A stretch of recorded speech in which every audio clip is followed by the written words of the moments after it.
What an incredible 20 years. Multiplied tens of thousands of people, hundreds of thousands of people have connected with Jesus Christ. What a lot of people wouldn't know is it's only because of London that Hillsong Paris and Hillsong France is there. Spain, Barcelona. Now it's happening in Milan, it's happening in Budapest. So a big thank you from us and from everybody here. People across the world.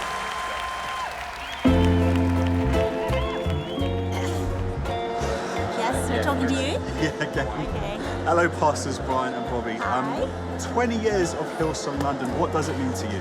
Oh my gosh. It's significant. Many years before even Gary Cassidy came here, God put it in my spirit to start a church in London that would impact Europe. And I just believe for greater blessing, greater anointing, to reach more people ultimately. Amen. Fantastic room. We love it.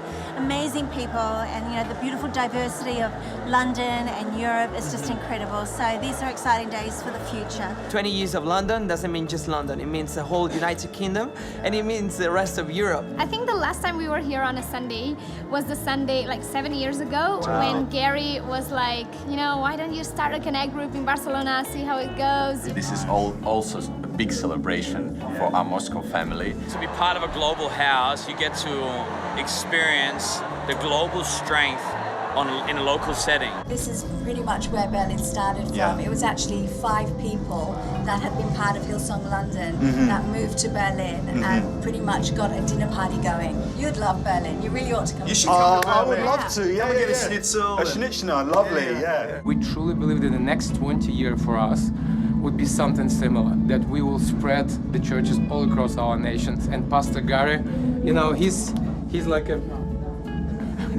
Oh, sorry. Sorry, guys. That's what we're talking about. Gary's always special. Hillsong Church, with its 100,000 weekly attendees spanning 25 countries, is a global phenomenon that from the outside could appear a little overwhelming. But what does it look like to the average person attending? When you walk through the doors and look beyond the large-scale numbers, who are the people that keep coming back week after week? For starters, I'm one of them. My name is Ashley John-Baptiste. I'm a presenter, reporter and investigative journalist at the BBC in the UK. I'm about to embark on a journey to meet both everyday people and field experts and have a look under the hood as I set out to visit some of the global rooms of this large house known as Hillsong Church.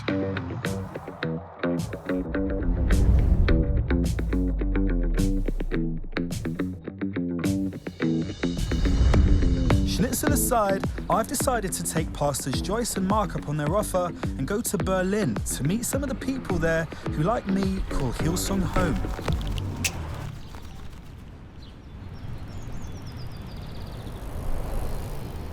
It's been 30 years since the fall of the Berlin Wall that separated the city for decades, dividing the population here into 2 very different political systems and ways of life. Hey, how you doing? Tini? Nice to meet you. First off, I'm visiting Tini, who was born in the DDR, the communist-ruled East Germany. Although the Berlin Wall fell just a couple of years after she was born, a lot of the old mindsets from the previous political system remained in the society throughout her childhood. They were very restricted in the ways of doing things. They never encouraged us to stand out. You stayed like quite neutral. You didn't really think out of the box. Right. It wasn't a society that promoted individualism, the idea that you could pursue your dreams. Yeah. As a child, did you have dreams for your future? Not, to be honest. Everyone around me growing up, they studied, they built a family, they built a house. I thought that's the set of life you're gonna live. You just follow what you know. Known as one of the most progressive cities in Europe, Berlin today is a thriving hub of art and creativity. But not long ago, the social climate looked quite different. The ripples caused by the historical political division is something that spans generations.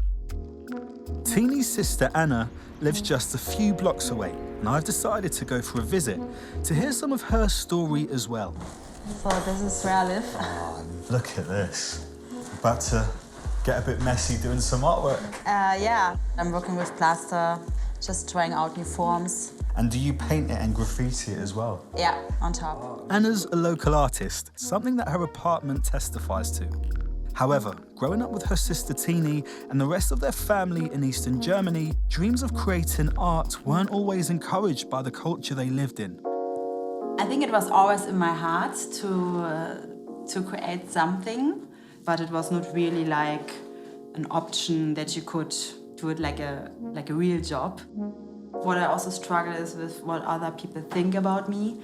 And of course, if you do art, you need to stand out in a way of, Yeah, absolutely. here I am, this is my art, kind of. Hearing about these sisters' struggles with confined mindsets and a lack of opportunity to dream made me wonder, are there more people here affected by the limiting mindsets of the past? And if so, how does that affect how the church here operates? Hi, good to see you. Thank you. Hiya. Pastor Mark. Nice to see you, Ashley. You know, walls come down, thankfully, but the walls in our thinking, in our mentality, it's a lot harder to change. And the mentality of East and West is still there. I remember inviting some of the girls to our home and giving this message of placing value on others. And as I looked at them, I realised it was just blankety blank, because they actually hadn't experienced value placed on them first. Seriously. It's just constantly encouraging to think bigger, dream bigger, believe bigger. So that's why I believe building church is so important for us, because it can help people change and see things differently.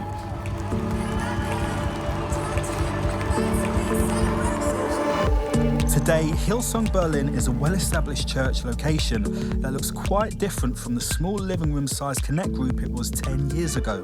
But the same atmosphere of encouragement and potential has always been present, something that Tini encountered during her first visit. It was not my first thought going to Berlin and finding a church, but I said, okay, I don't know that many people, I give it a go. It was a small group, probably 8 to 10 people, but I saw something in their eyes that was different, what I have never seen before. I found myself in a place where people started seeing things in me that I never saw before. Like what? They spoke potential into my life. They asked me questions like, what would you love to do? You know, what are your dreams? I didn't know what my dreams were. Because you'd never been given the chance to dream. Yeah. Growing in this new environment, Tini chose to plant herself here and is today a core part of the Hillsong Berlin team. Seems fairly straightforward, to be honest. Ready?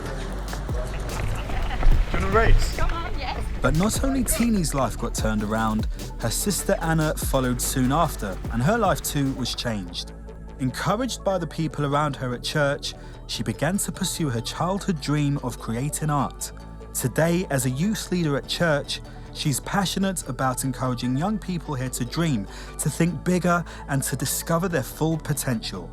I'm involved with the youth and young adults in our church, and just to see them flourishing in the house of God, it's incredible what comes out of them. I can see by the light, the twinkle in your eyes, that this is something that really gets you going. I never was thinking he could use actually me, but I really found out in church that you have a calling on your life, and that is even more in you. Part of Hillsong Church's mission statement is to change mindsets and empower people to lead and impact in every sphere of life. But not only is that evident in Berlin. When it comes to my own life, I was raised in the state-run care system and passed between foster homes. I wouldn't be where I am today if it wasn't for the faithfulness of God and the encouraging nature of a local church family. So basically, this block here, like all around here, like here, I mean, it is slightly hazy, but like this and like part of this park, all of this used to be where the children's home was. I remember when I moved here, just the sense of dread about what I was moving into. It wasn't a place that really felt like a family. Boys were in and out of the home, a lot of social issues, a lot of rejection, a lot of trauma we were dealing with. Like, it just wasn't a home. When I left this home and I moved to another foster home, there wasn't a lot of touch, I remember that. Like, this wasn't a foster mum who would hug me. I remember once she called me a mistake. We went for a photo shoot, like her and her sons and me. And she then framed the picture without me, and she put it up in the living room. And that just spurred me, man. Like living in that home, and every day I saw that picture where like I wasn't on it, that was really hard.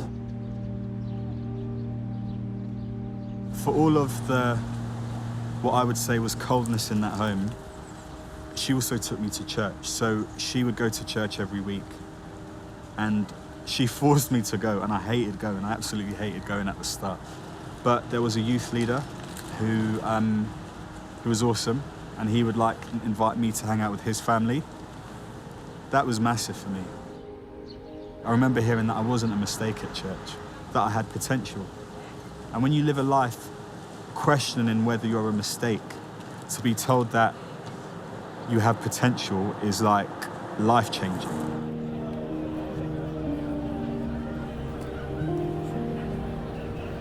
Just the culture of welcome home, a culture of community, a culture of you belong, that has been amazing for me. How fundamental the church has been in my now understanding of family.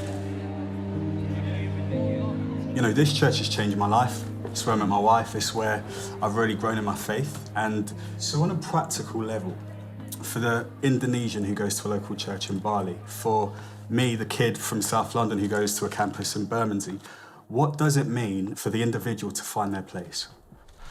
When we first ever built our very first building, one thing Bobby was very intentional about and very determined to do was greet everybody with a sign saying, welcome home. Today, we still see that as our goal, that when people walk through that door, they feel this sense of, wow, I'm accepted here, I'm at home.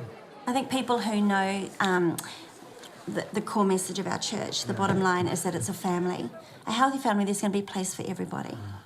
And I think that actually defines what is this ministry that is one house, many rooms. Yeah. And I think through community, through smaller groups, through really focusing on that side, you know, of church where everyone feels important, everyone feels special and involved, is always our goal. To not just make it about crowds, but to make it about individuals. One of the bigger campuses of our church is the Hills campus in Sydney. Yet despite its sprawling size, it still somehow manages to connect individuals on a very personal level and keep that sense of family. I've come to Australia to find out how.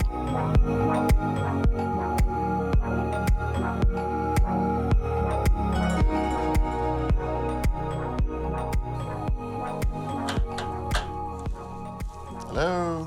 Hello.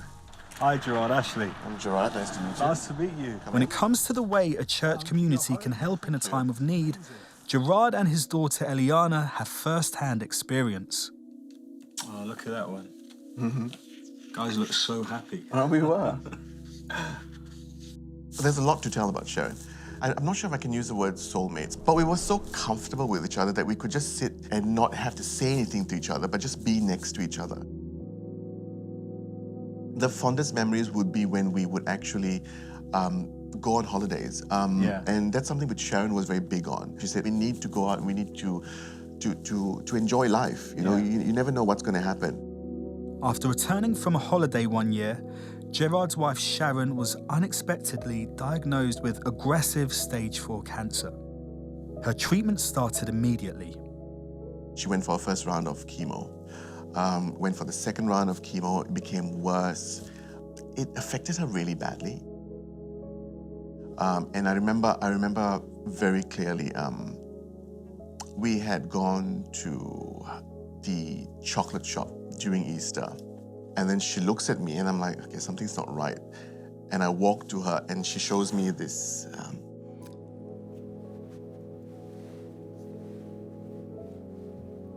She had run her hands to her hair and a whole clump had come off. With treatment options running out here in Australia and Sharon's health rapidly deteriorating, they sought specialist treatment overseas. After weeks of her conditions worsening, they found themselves in Los Angeles, where Sharon suddenly went into cardiac arrest. She was rushed into the ER for resuscitation. Then the main doctor who was in charge of what was happening with Sharon walks up to me and says, we can't do any more. Maybe if you sit and talk to her, Maybe if she hears your voice, it might help. Instead of telling her to hold on, I said, Sharon, if you have to go, go. We'll understand if you can't hold on anymore. I then came to a realization that I'm in a country that I don't know anyone. Where do I stay? What do I do? How do I tell Eliana that your mom's no longer here? So all those things just come rushing into my head, and then I get a message in the morning. It was Hillsong, LA. They came, they met with me. They had these bags and bags of groceries, like, milk and, juice. And I'm like, we didn't know what you'd like, so we bought a few things. So I'm like, okay. They said, we're here for you. We're your local connection. Use this for whatever you need. Anything that's practical, let us know. We're here to help you. They took a portion of that burden away. I didn't have to think of those practical stuff. I just had to deal with the more immediate things to get Sharon back home. How can a person go through a situation like what Gerard and his daughter went through and deal with that enormous weight of grief? Moved by their story, I've decided to visit a clinical psychologist, Dr. Launder, who has years of experience in the field. If grief is often the response to a significant loss in a person's life, that's not something that can just be fixed. Yeah. For every person, grief is such a unique experience. Right. We often hear the analogy, I guess, of knock on my door, it's always open. Yeah. But you know what? I actually think we need to fill the thermos and get the coffee cups and actually go to the person and find out where they're at. Be there to listen, to try to understand what's happening for them. So what church can do through friendships, through pastoral care, through to the people of a connect group possibly coming together to provide practical support through food or through meals. The church can tangibly meet the needs of a person who's actually experiencing grief. Thank you for this connect group. Thank you for the friendships, Lord God. Thank you that we have each other, we can encourage each other. We couldn't have functioned if we didn't have the support that we had from our Connect group, people from the church who supported us, and they're supporting us still today. This is 3 years down the line. And the thing which was, this was truly amazing.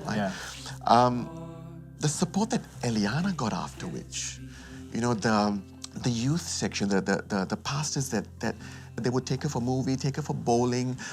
And it carried on after the immediate aftermath. 100%. It carried on for 3 at least... years on, yes, it carries on. It does.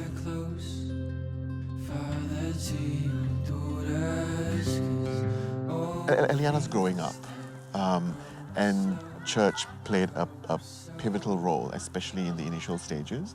And so that's something that we will not change. We'll continue going to church. We will continue mixing with the people that we have, our connect groups. We will grow with everyone that we have around us. Other than that, it's both of us, it's new to us. Yeah. This life is new to us. Obviously in London, I've been able to see how church, in that context, can change someone's life. But coming out to Sydney and seeing it here, it just speaks volumes about the same spirit of a church, regardless of where you are. So thank you for sharing your story with us, man. You're more than welcome. Pleasure to meet you. Same here. As the church, at a staggering rate is expanding, which is a brilliant thing to see. How do you remain centered in your heart for the individual?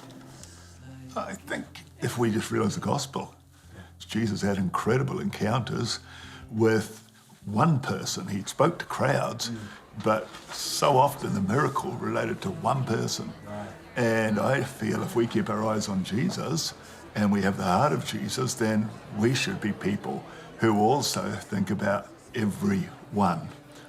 What's interesting is that every city where our church is, there will be its own cultural context, its own deep history.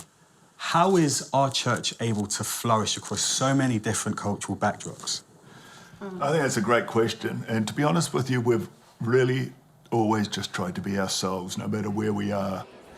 We have an origin in God.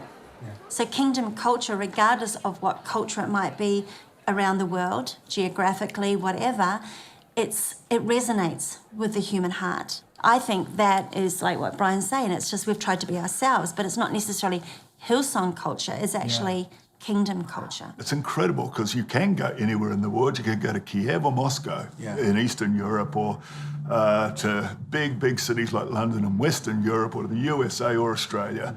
And I just think it's really interesting. No matter what the culture, you look and you see the same dynamic in the crowd. Yeah. We don't try to go to Barcelona and be a Barcelonan church as much as we just determined to be Hillsong Church in Barcelona.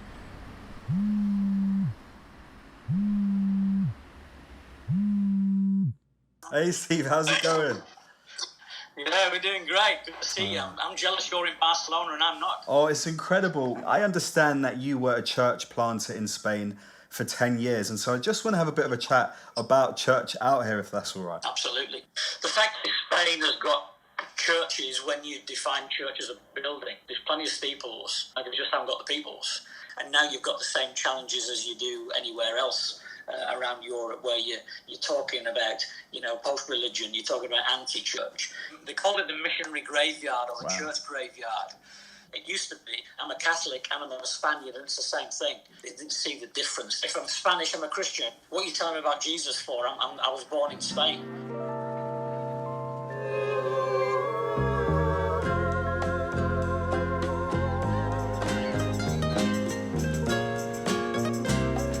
I've made my way to Barcelona, Spain's second largest city, located on the glistening Mediterranean Sea. Much like other parts of Europe, the postmodernism era on the rise, the city's many grand cathedrals have often become historical monuments or mere tourist attractions. I'm starting with a visit to a local monastery to talk to a bit of an expert when it comes to the religious climate here in Spain. A former ambassador for the Vatican, the Monsignor here has a wealth of experience in the ministry. Actualmente sufrimos, ahora hablo de España, un momento de crisis absoluta del cristianismo. Piense en Barcelona, van a la iglesia los domingos el 4% de la población. Hoy día las iglesias, y pongo también la mía, han inventado tanto que muchas veces, más que la palabra de Dios, predicamos palabras humanas. Yo creo que actualmente la iglesia aquí necesita una proclamación clara y limpia del Evangelio. Lo entenderá muy bien. Esta casa es muy bonita y es importante si en ella se predica a Cristo. Si aquí no se predica a Cristo, entonces yo sería el conserje de un gran museo.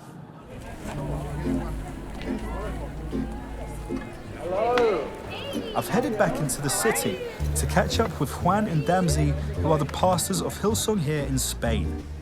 Despite the overall decline in church attendance in this region, Hillsong in Spain has somehow managed to defy the trend. So how can this church keep growing in a place where the very word church is perceived as archaic and a relic of the past? You see a lot of people coming just to visit our beautiful city, and then they get into these beautiful churches, and it's just like a touristic place. So, a few years ago, we decided, we're gonna change that. I remember one time we went into this massive Catholic church, and the priest was like, hey, no one's gonna come here. There's always like only 5 or 10 people. That night, we have over 1,000 people. Jeez. And the priest was crying like, I can't believe what I'm seeing, This was a Catholic priest. Yeah. And he even asked us to anoint him. So we're like praying for him, anointing him with oil. And it's just beautiful to see that unity in church, And those buildings were built to have encounters with God. We want to see this happen again, We want to hear worship in those places. We want to see people coming with their friends, not to take a picture, but to find salvation. I've been invited to meet Sergio, a local Spaniard born and raised right here in Barcelona. Hey, Ashley. Hello. He's promised to show me a great view of the city from his rooftop, unfortunately accessible only by a tiny southern European lift.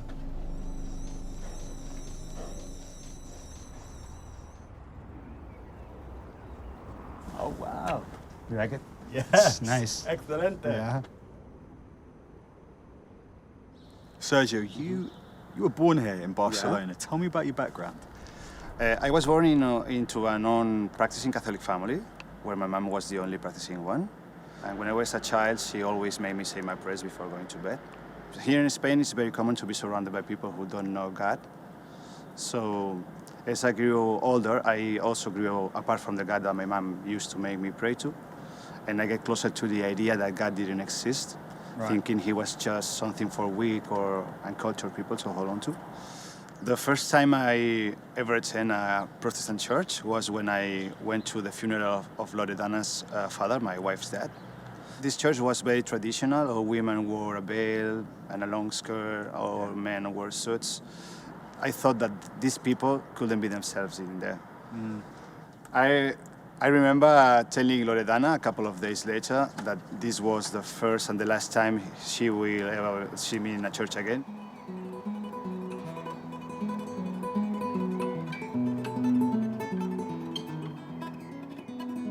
Loredana one day went to Hillsong Barcelona, and when she came back, she told me, Sergio, I really think you should check this place out. Wow. I must say that I was so impressed because I didn't expect that a church could be like that, full of kind people welcoming me. All these things erased the notions I had in my mind about the church. Yeah. But it was when Pastor Juan was talking, when something unexplainable happened, because he was talking about things that I didn't believe, like Jesus, God, salvation. But the message he preached spoke directly to my heart. Did you give your life to Christ? Yeah. I have experienced in my own life that a church is not a couple of empty walls without meaning. A church is a community of people who adore and worship a God that is alive.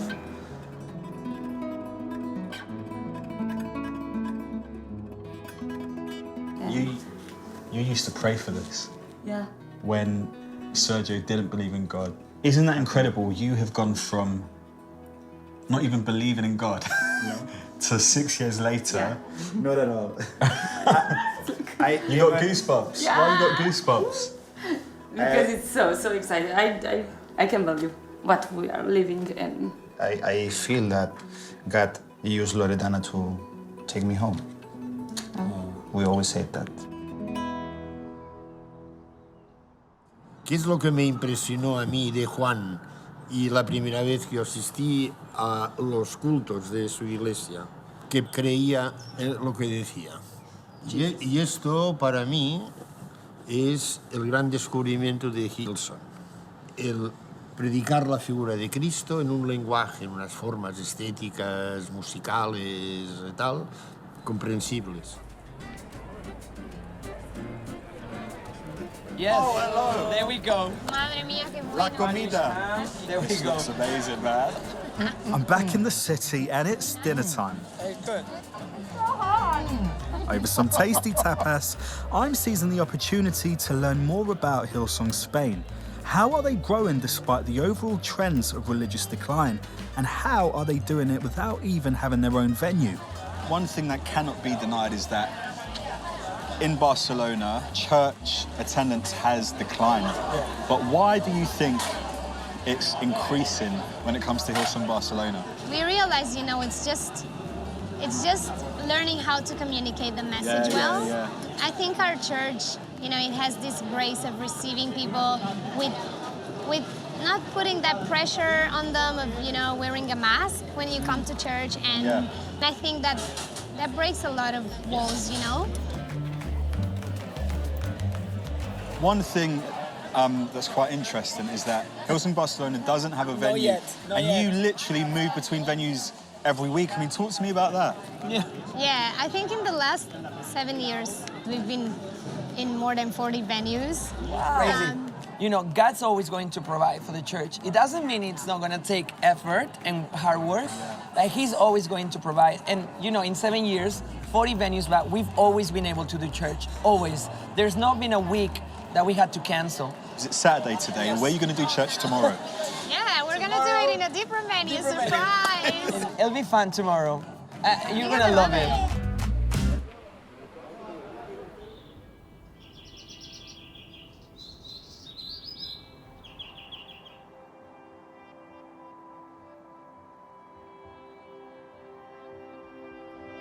I think the gospel itself, the message of Jesus, is such a pure message and it's compelling.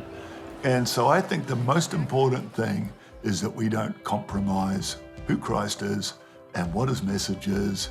We stay faithful to that and we stay true to that. Yeah. And I think the way that's presented is so important.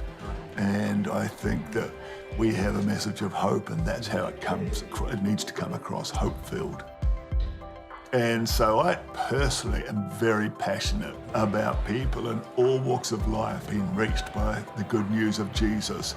You know, not just the down and out, but the up and out. People at every intersection of society. I think the gospel can work for them. And the good news is, you know, the grace of God is that we see that. More and more we see people from all walks of life really finding a hope in Jesus. And it's great news. The message is the message of Jesus.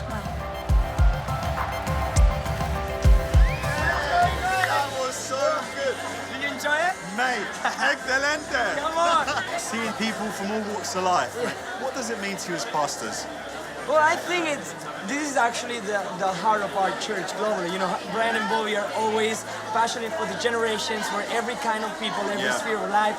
And so for us to be able to see it here, it's exciting because tomorrow, Monday, every area of Barcelona, education and places of work is going to be influenced by the church out of this moment tonight. A lot of hands were raised tonight, you saw that, right? And every time a hand is raised, it's like, howdy, you know, we go crazy because we understand what that means. It's not just a hand, you know, it's a life, it's a heart. It's actually revived in Jesus' name. I think for us, it's the best thing that, you know, church is becoming family for so many people. And they just don't want to leave, so that's the best part. We love it. Getting to visit these cities and meeting some of the people that, just like me, call Hillsong home has been nothing short of inspiring. I'm realising that what I've been a part of in London is in turn part of something way bigger than I could have imagined. In one way, the cultures have been vastly different, the stories, the people, the context, but in other ways they are so similar. The same culture of welcome home is prevalent wherever I go, to the point where I almost forget that I'm not in London, as the same atmosphere and spirit seem to flow in each campus, no matter the country or cultural context. God's spirit is the same no matter what room I visit, as people from all ages, backgrounds, and even denominations travel across cities, sometimes for hours, to gather together and to worship the same Christ. The phrase "one house, many rooms" takes on a new, rich meaning. But my journey isn't over yet. I'm about to head across the Atlantic to South America as Hillsong United visit Brazil on their People Tour. I'm meeting them on the ground to try to find out what the hype is really all about. Hi guys, lovely to meet you. I'm also going to the United States to check out a story of an impossible medical situation that turned around in what could be called a modern-day miracle of healing. Even as I look back on where I've been so far, the encounters I've had, the stories I've heard, I can't help but get excited about what God is doing. I'm believing 2020 with the increase of the Holy Spirit and a greater openness to the Holy Spirit. We're going to see more people saved. We're going to see more people baptized in water, more people baptized in the Holy Spirit, greater momentum, more miracles, more of the supernatural, more divine turnarounds, more can't explain it moments. Lord, we're believing the Holy Spirit will become upon us in an ever increasing way. And we thank you for it.